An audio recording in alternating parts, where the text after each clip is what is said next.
Hey everybody, thanks for listening to another episode of the e-commerce marketing show. My guest today is Vasa Martinez, the CMO of Outer Isle. Vasa, thanks for being a part of this. I'm pumped to talk to you. Thanks for having me. Stoked to be here. Okay, so I have a question. First of all, you are CMO of Outer Isle, but it also seems like you work with a bunch of other brands. Like, who are you? Who are you? This e-commerce marketing wizard. Like, what's your quick story? Yeah, so I had worked at Quest Nutrition for 3.5, 4 years. I started there as an unpaid intern, actually. Learned as much as I could, as fast as I could. Literally taking notes, being a sponge, no questions asked. And then from there, I moved on to another opportunity, applied that and executed. And then I quickly learned, man, I really want to do this. I want to shoot my own shots here and as many of them as I can. And the back half of 2017, I started consulting for a bunch of different CPG brands. 2018, I incorporated GrowthBuster, and a few months later, I met Outer Isle, and that literally just started as a, hey, can you do our Instagram? We had a mutual connection that introduced us, as that always works, and so that really that was a kind of a turning point. We've both grown together, and we're fortunate to work with a bunch of cool brands, and Outer Isle's evolved into being their CMO. We work with 8 to 10 other brands at all times, and just balance a lot of hard work and learnings. Okay, so what I think is interesting. First of all, I love the brand of your agency. GrowthBuster is great. But I have a question, because if I go to your site, you focus on social, video, creative, copywriting. I thought the playbook in D2C is just you buy ads on Facebook and Instagram, and that's how this whole thing works. You guys don't even focus on that. Yeah, so we stopped focusing on performance marketing earlier this year. One of our clients, Maddox, when I asked Gabby, the founder, last year, I was like, what do you think about the future of GB? Should I double down on creative, which we're kind of known for in community, or should I, kind of veer right a little bit and go heavy on performance? And he's like, double down on creative. So that's exactly what I did. And for me, it's pretty important because we work very closely with a lot of very strong performance marketers. And what it looks like is they look at the data, they say, hey, this worked. We produce the creative and we ship it to them. But for me, one thing that's exciting about what we do is I view organic social as the point guard and performance marketing as who we're throwing the alley-oop to. And without the point guard, like a strong point like Chris Paul or John Stockton, it's very hard for that to perform, especially as a startup. So a lot of folks— I love that. I've never heard anybody describe it that way, and I love that. I want to clip that part, because it's so true. It's like if you have a great creative, like if you have both, if you have great performance and great creative, that's the miracle. That's a dream team. You can have a great performance marketing effort and terrible creative, and you're not going to be successful. Yeah. So we identified that. And for me personally, I just didn't want to manage as closely the performance marketing side of things going into the back end and just seeing where that happens. So I was like, all right, cool. We're going to work very closely with the performance marketing agencies that our clients work with. And we're going to get them the creative they need to get the results that we have to get. And it's a lot easier for me to manage, creative. We're very strong there. We have a particular vision and playbook there. And then community, that's another department, which is basically social and social management, community management. That plays another strong part. And probably one thing that you might find interesting, and probably your listeners as well, is I view community management, that being, engaging with people who comment on organic or paid or reach out to support, as a part of performance marketing. And people are like, what? It's customer support. You're crazy. And the thing is, every person that engages and asks, where can I buy, is an opportunity to win. And our whole playbook is creating as many ways to win as possible. You can find us on .com, you can find us on Amazon, you can find us with our Canadian partner. We can't ship internationally, but you can buy here. You can buy in store. Here's our store locator. Oh, you can't find it anywhere near you. Here's our retail request form. And that's why we're a little bit more than just e-commerce marketers. We call it digital to retail. We want to win on site and Amazon, but we also want to win in store for the retail partners. Okay, so question, I want to talk specifically about Outer Isle, because I think that's probably a brand people will know, and if they won't, they'll go to the site and be like, okay, wow, this is a big, pretty legit brand. What is your playbook, right? So you said like you got this playbook, right? And so like maybe talk through the playbook, but as it's played out through Outer Isle. Because when did you start there? 2018? Yeah, so I started working with Adderall April 2018. Officially became the CMO this year. So they already had like they had a brand, they had probably, millions in revenue, they had thousand. No, this has all happened like, okay, that's an even better story. All right, so this is perfect. Go, go, go, go. This is what I All want to right. hear about, because this is where our listeners are, which is like, Yeah. I'm in the early stages. I'm trying to figure this out, and I just heard you tell me that I got to be on 20 different channels. Like, how am I ever going to do that? So what's the Yeah. playbook? So the playbook going into Adderall, and I'll tell you everything I can without Adderall Yeah, of hitting me course. up on the back end. But so the playbook going in started with organic social. It was literally a conversation saying, "Hey, can you do our Instagram?" quote unquote. That was how it was asked. I was like, "Yeah, for sure." Both Outer Isle and myself had gone through something where we didn't quite trust each other yet. Jason's a very close friend. I consider him another brother. He brought me on through a mutual connection, and we kind of looked at each other like stepbrothers, like call me Nighthawk, and that sort of deal. Yeah. We did not trust each other, but we worked through that. And I started the playbook is this: it's community first. You have to build a community. There's a lot of brands out there that are starting out that for some reason or another need to or want to buy followers. And if I could take a quick second to give that an analogy of buying followers versus earning real community, think of it as a concert. And you're playing, like you and I play the drums. There's a drum set right behind me. We're playing a concert. You're singing. I'm on the drums, and there's 100,000 mannequins listening to us. It's just me and you and our bandmates. They're not going to the concessions. They're not buying beers. They're not buying hot dogs or whatever. Or there could be 1,000 fans, true fans, human beings there buying concessions, singing along to our songs, whatever we're playing, dancing. I'd rather have those 1,000 fans than 100,000 mannequins. But for some reason, people choose to buy those mannequins. So we went double down, triple down on organic community. We changed the creative a little bit. They had stickers on their packaging at the time. Their e-commerce revenue. I can't give you an exact number, but I can tell you that it was small. It was under 20K a month across Amazon and Shopify. Great. And what we did was started out with Instagram, that 25% growth week over week for months and months and months. It got to the point where we were so used to the growth by identifying influencer marketing, seeding influencers with product. Our goal was to reach out to 100 different influencers a month and give them product rather than demos in store, which can be expensive. So as a startup owner, that's a pretty big investment. We decided to do what we call targeted trial, send as much product out as we can, figure out the sentiment and follow up and try to find a way to win there. And some people do what we call set it and forget it, where they hope that they post on story or maybe tag them on feed. No, we follow up, we check their sentiment, get feedback. We monitor that. If there's any sort of, common feedback that's bad, we definitely, work with the team to identify that. But overall, we built that perfect storm. And then once we started tackling performance marketing, and at that time, GB did have that. And at that time we were working on an agency level, things really started coming together. So I would say that from a startup standpoint, the packaging was all right. The rebrand in 2019 really helped out, but it was very much mom and pop startup. And since then, we've grown. I think it was just over 5,000% 3-year growth.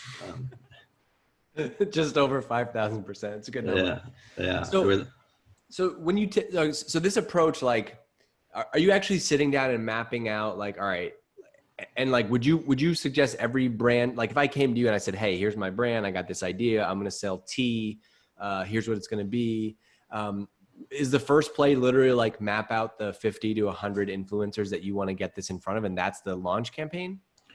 So I think that's a strong part of the launch campaign. I don't think that's the end all be all. I think identifying who's going to like your product, depending on the tea. If it's just another tea, I would be hard pressed to take on that assignment.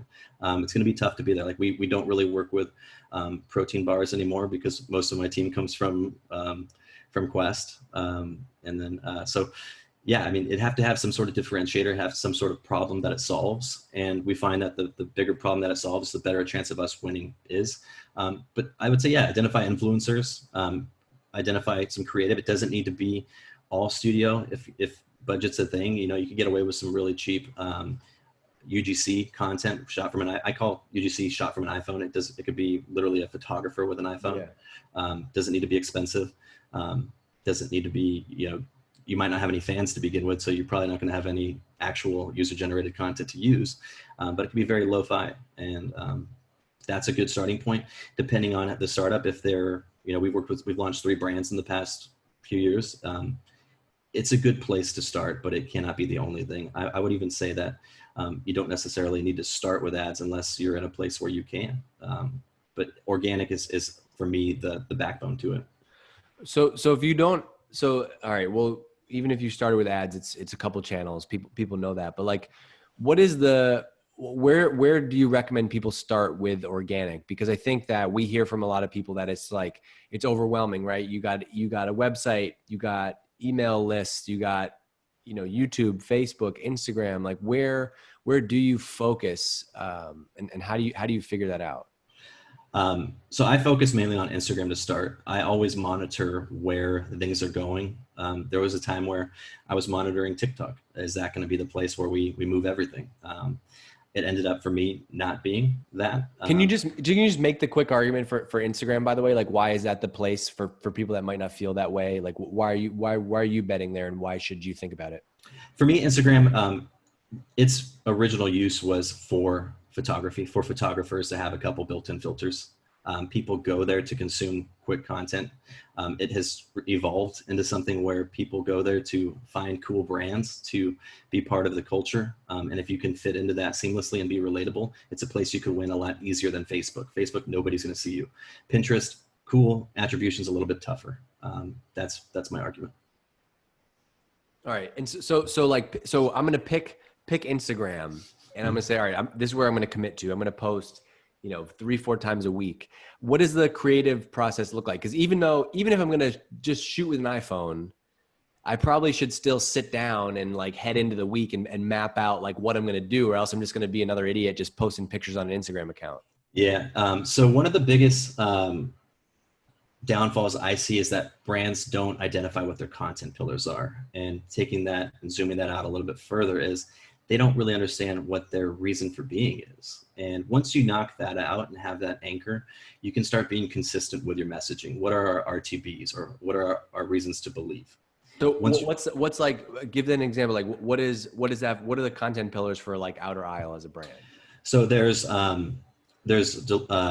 RTBs are delicious, versatile, convenient, made with over 63% or made with over 60% fresh cauliflower. So our goals there from a visual perspective is how do we show that it's delicious, versatile, and convenient without using those words.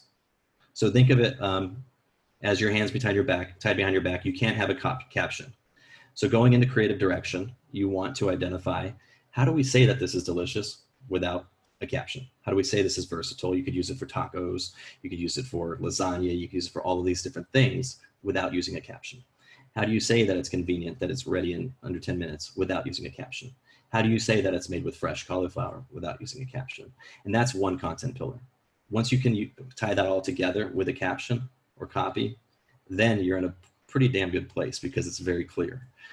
So that's one content pillar. The other ones are sometimes what we call hygiene content pillars. Sometimes you need something to keep that theme going. Although some people say you don't want Instagram to be like an art project, there is a benefit to having a cohesive grid that is on brand and that follows your color system across the board. There's benefits to that because when you see brands on shelf, if it's not strictly D2C, there's familiarity. So you go into different content pillars such as memes to be relatable. You can get into different things like infographics. You can get into different things, it's all of these different text overlay posts, and sometimes there's animation with a simple movement. So those are some of the content pillars for Outer. I love this. You mentioned RTBs. What's an RTB? Reason to believe. Why should somebody believe in your product? Why should they care?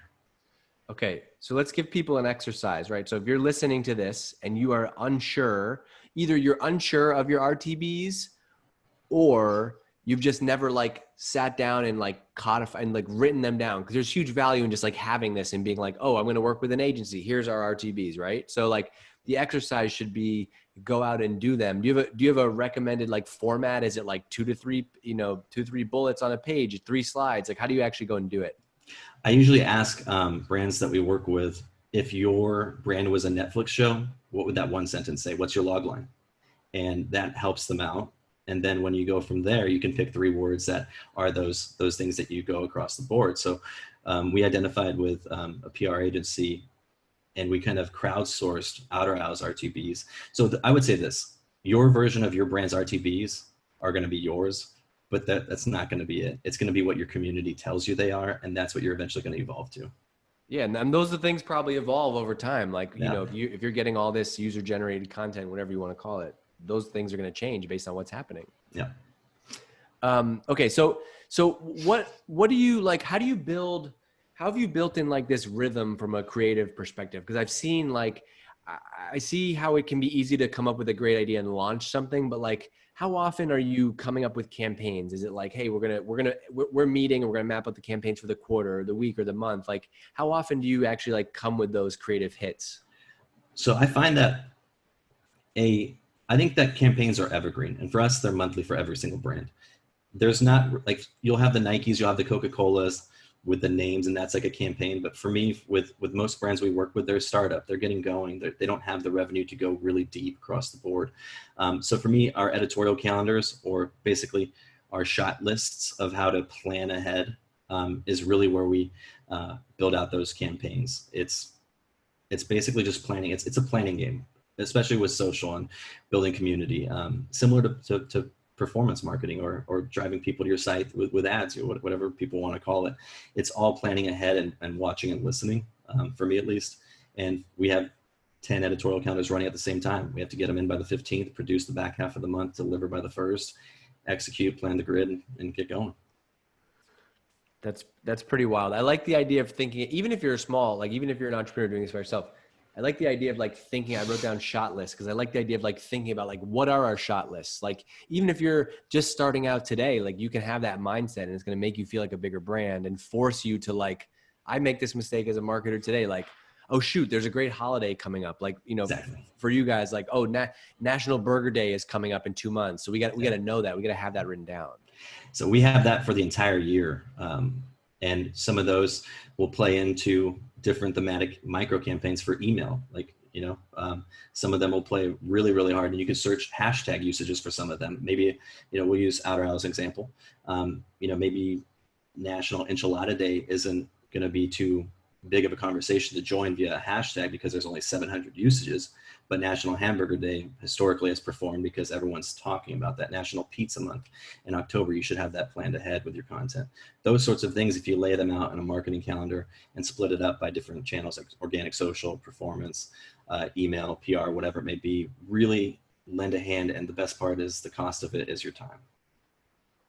Do you have any advice for people who really want to like grow that creative muscle? Because I think this is something that you're really good at, and it's why you've done it. But like, we're going to talk about this specifically at the end. But like, there was an Outer Aisle campaign with Halo Top on April Fool's Day, and you guys made fake pizza flavored ice cream, which is awesome. And in the notes here I have from Lauren, it says, how much did it cost us? And you said the price of creative, right? And it's like, so how do you get better at that? Like, a lot of people are like, I'm just not creative, or like, I'm an entrepreneur, I started this business, my background is in finance. Like, how do you grow that creative muscle?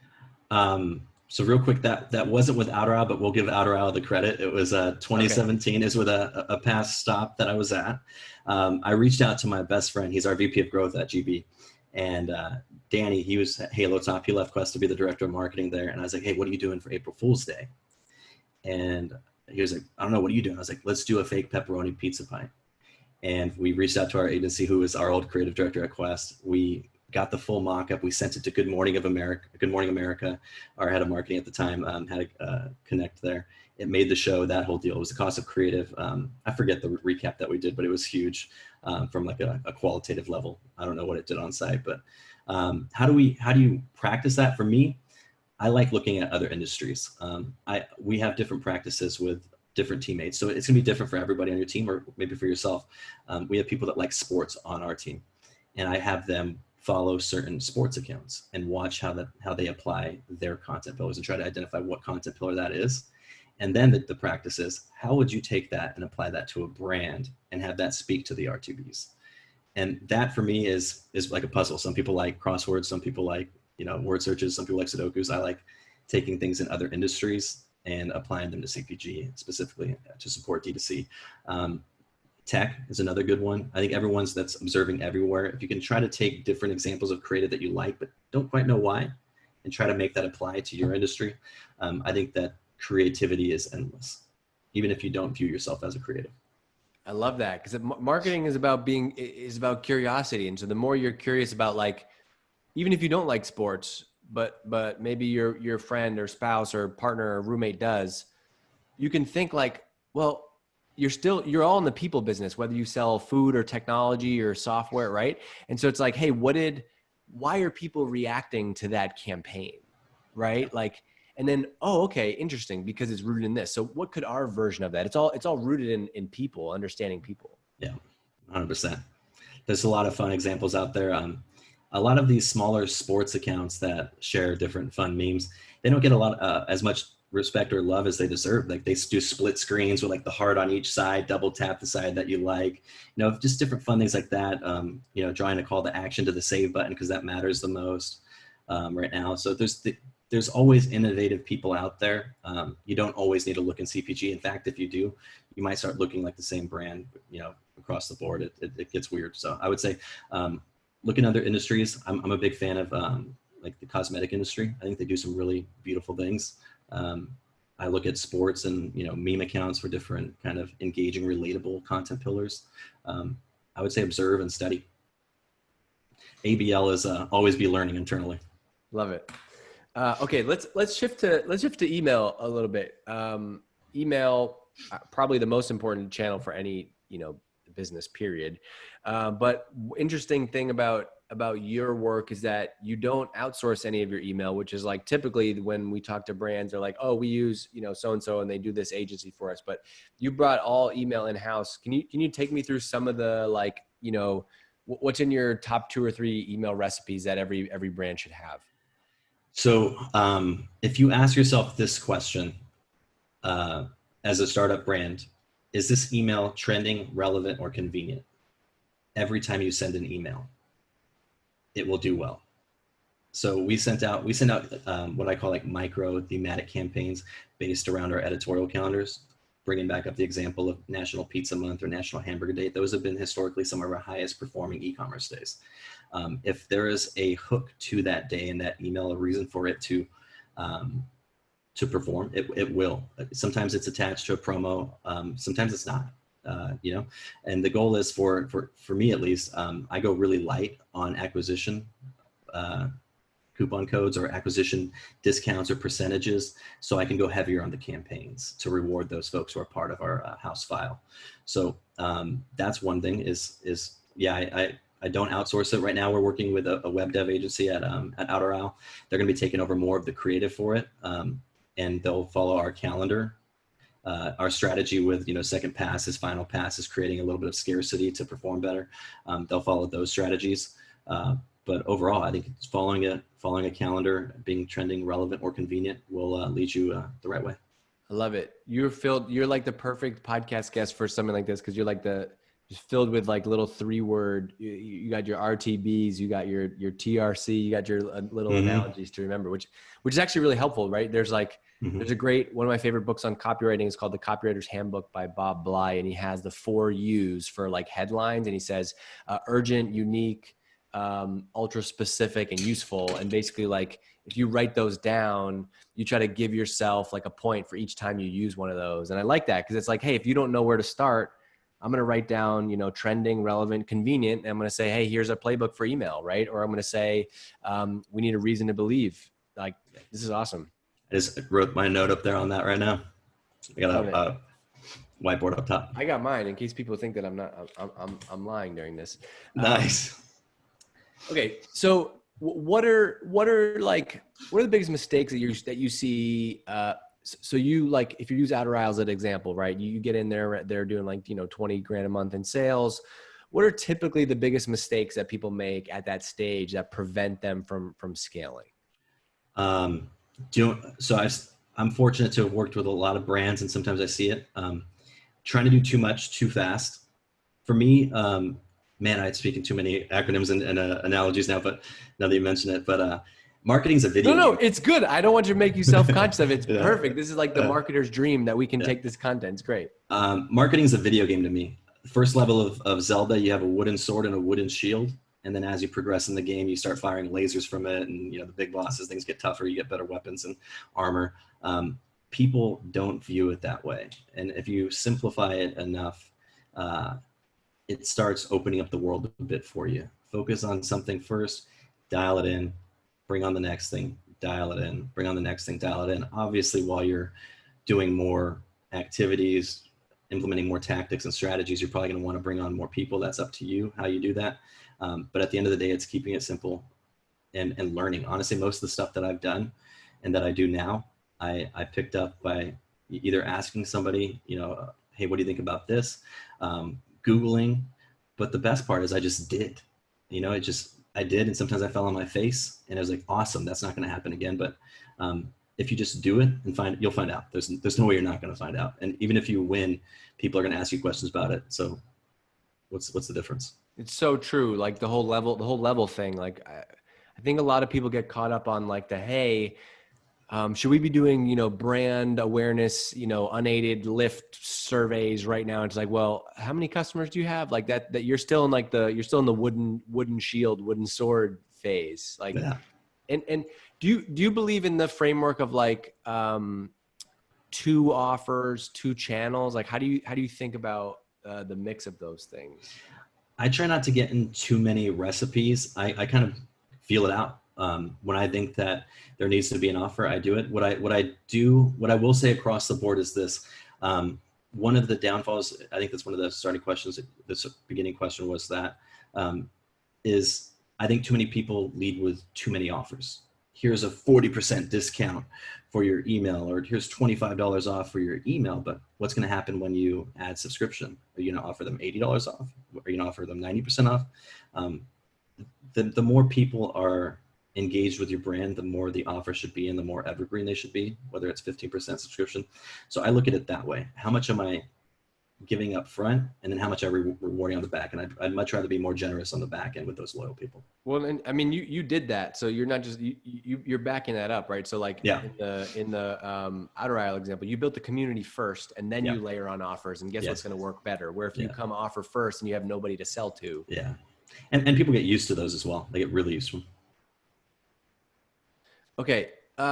One more thing on the email side that I skipped over that I wanted to get to. What about automation? Like, do you have any lessons about, setting up stuff for abandoned cart and people leaving the site? What do you guys do? Yeah. So I view automations in 3 parts. I'm sure most people do, but for me, every automation that I run, I like to lead that first email with RTBs. You'll see it split up. It's people are on the fence. They gave you their email for a reason. They added to their cart for a reason. All they need now is a little bit of a nudge to win them over. I like to lead with that. Hey, here's the reason why, or what separates us from the pack, or something along those lines to give them a little more information. Most people will engage and make that purchase on the first email. At least the data shows that. But we don't typically lead with that offer on that first email. The offer is that embedded, text us for whatever discount. That maybe the people engage with that. But the third email is where I like to come in with a home run hitter. Is hey, here's this offer is going to expire. Create a little scarcity, and that typically does the trick. So first 2 emails, RTBs. First one. Second one is here's how you can use our product. Here's the versatility, tacos, food porn. Third one is we'd love for you to complete your order. Here you go. Welcome series is kind of similar. What about like if I just straight up went to the site and added do you have just a straightforward like, hey, you left this in your cart, come back? So it depends on site or SMS. If we have your info and it goes to text, it's a little more fun and personable. Like I think we actually have Adele saying hello, like it's me or something like that. I've got to check that one. But email, yeah, it's we have a cart saver as well. Thank you, Privy, for that. but we have a abandoned cart automation as well. You think text is the future of like abandoned cart and automation? I think it is a future. I think it's part of it. I think that the numbers are saying that it's going to be important. I don't think it's in place of email at all, by no means. I think it's in addition to. I think different people are going to shop in different places. Some people prefer almost everyone prefers to shop on their phone now. But I think that the people that want to shop through text are going to be, it's going to be increasing in the coming year. And I think that identifying both of those channels and being, authentic and native to that channel. Email's a bit different. Text it's a very intimate channel, and operating that way is important. Well, how do you think about like, what's the ground rule for using those two channels together? Like, hey, we have an offer we're going to get out. You got email, you got text. How do you use them together? That took me a month to figure out the logic of not to crosstalk. For me, it was pretty challenging. It's probably just a me thing. So the timing of when your automation fires for email versus SMS, and if someone happens to get both, is different. So one's 30 minutes, one's an hour. The second email could be one day, next one's 3 days. The third email could be 2 days. The third text could be 7 days.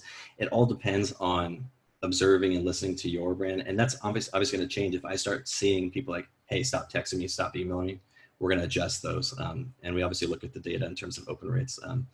But it's very important to identify they aren't going out at the same time. You're not going to get an email and a text at the same time. Very important to touch them at 2 different times. And you'll probably know pretty quickly if you do that and you piss off a lot of people. Like, oh yeah. So you got to do it. You got to do it, and you got to learn. Yeah. Okay. We don't have that much time, and I want to ask you about the best campaign you've ever ran. Okay, so Vasa, tell us what's the best campaign you've ever ran in e-commerce?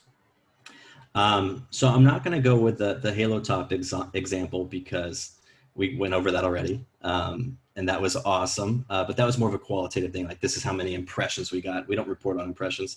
You can't deposit them into the bank.